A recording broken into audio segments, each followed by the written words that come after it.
Kami dari PMR SMSUB Saraswati 1 Denpasar. Nah, hari ini kita bakal ngebawain tentang materi kebencanaan nih guys.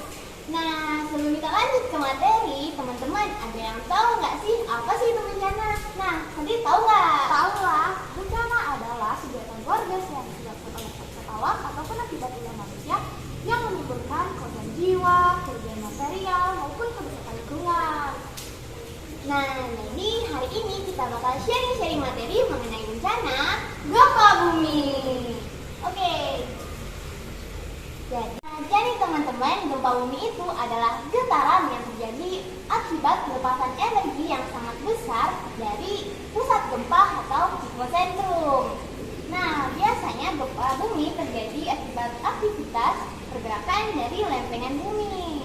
Nah, tapi tidak hanya itu teman-teman, gempa bumi juga bisa terjadi akibat aktivitas dari gunung berapi maupun runtuhnya tanah dan batuan akibat penggunaan bahan peledak. Nah teman-teman, secara garis besar gempa bumi dapat dibagi menjadi 3 bagian. Apa aja nanti? Nah, yang pertama adalah gempa tektonik. Gempa ini disebabkan oleh pergerakan lempengan tektonik. Yang kedua adalah gempa vulkanik. Gempa ini disebabkan oleh aktivitas gunung berapi, di mana naiknya magma ke permukaan gunung berapi menyebabkan pergeseran bebatuan. Nah, yang terakhir adalah gempa induksi. Gempa ini disebabkan oleh pelepasan energi dari sumber-sumber lainnya. Nah, jadi teman-teman, gempa bumi itu kan suatu bencana yang berupa getaran. Pastinya akan ada bangunan-bangunan yang retak maupun rusak akibat getarannya.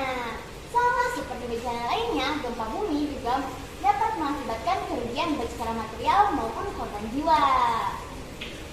Nah, untuk mengurangi akibat-akibat atau kerugian dari bencana gempa bumi, tentunya kita harus tahu mengenai kesiapsiagaan dari gempa bumi. Nah, apa aja Sakti yang pertama? Yang pertama, kenali daerah tempat tinggal kalian apakah rawan bencana gempa atau enggak. Yang kedua, jika teman-teman masuk ke dalam suatu bangunan, perhatikan di mana jalan keluar, tangga-tangga darurat ataupun jalur evakuasi lainnya. Jikalau suatu waktu teman-teman semua harus menyelamatkan diri.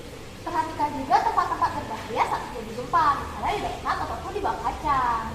Kemudian catat dan simpan nomor-nomor penting yang harus dapat dihubungi jika terjadi keadaan darurat. Misalnya kantor PT cabang, rumah sakit, kantor polisi, pemadam kebakaran, dan lain sebagainya. Dan matikan alat-alat elektronik jika sudah digunakan ya.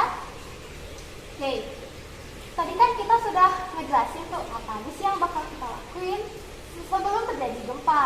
Nah, sekarang apa sih yang bakal kita lalui saat terjadi gempa? Yang pertama, jika kalian berada di dalam rumah, lindungilah diri kalian bisa di bawah di bawah meja ataupun di bawah tempat tidur. Terutama lindungi kepala kalian bisa menggunakan papan, bantal ataupun dengan kedua tangan dengan posisi tanduk. Nah, jika teman-teman sedang berada di luar rumah, merunduk dan lindungilah kepala teman-teman. Bergeraklah ke tempat yang aman, misalnya titik kumpul. Nah, dan juga pergilah menjauh dari tempat-tempat yang berpotensi berbahaya, seperti daerah sekitar kaca, pohon-pohon tinggi ataupun bangunan-bangunan yang kelihatan sudah tidak kokoh. Nah, jika kalian berada di mall ataupun tempat umum lainnya yang diutamakan itu jangan panik dan ikuti dari arahan dari petugas dan jangan gunakan lift tapi gunakan tangga darurat.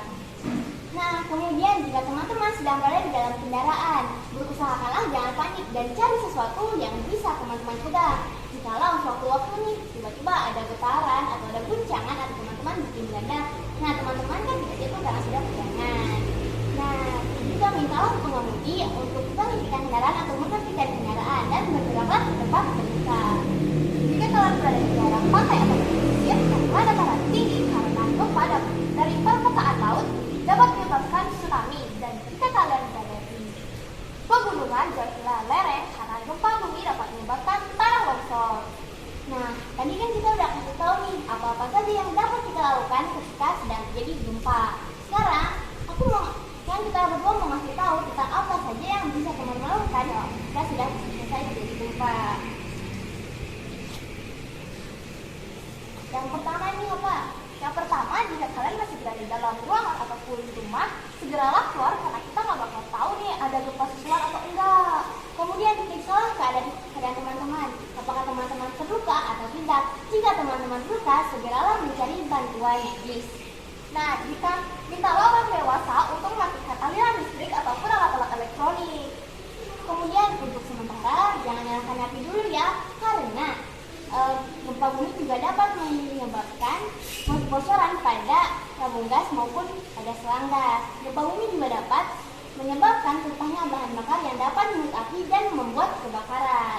Nah, jika kalian merasa mampu, berikanlah pertolongan pertama kepada orang-orang yang berada di sekitar kalian.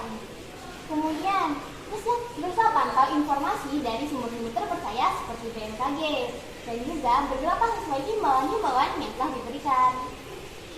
Nah, dari informasi yang sudah kita berikan tadi, dapat kami simpulkan bahwa Gempa ialah getaran yang diakibatkan dari peletasan energi dari sumber-sumbernya.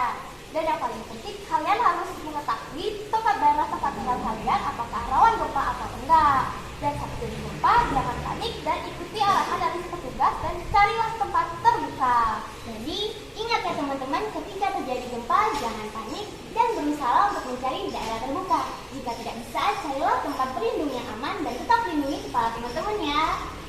Oke, segitu aja informasi yang kita sharing hari ini. Semoga bermanfaat bagi teman-teman semua. Dan oh ya teman-teman, ingat ya buat jaga kesehatan dan patuhi protokol kesehatan di masa pandemi.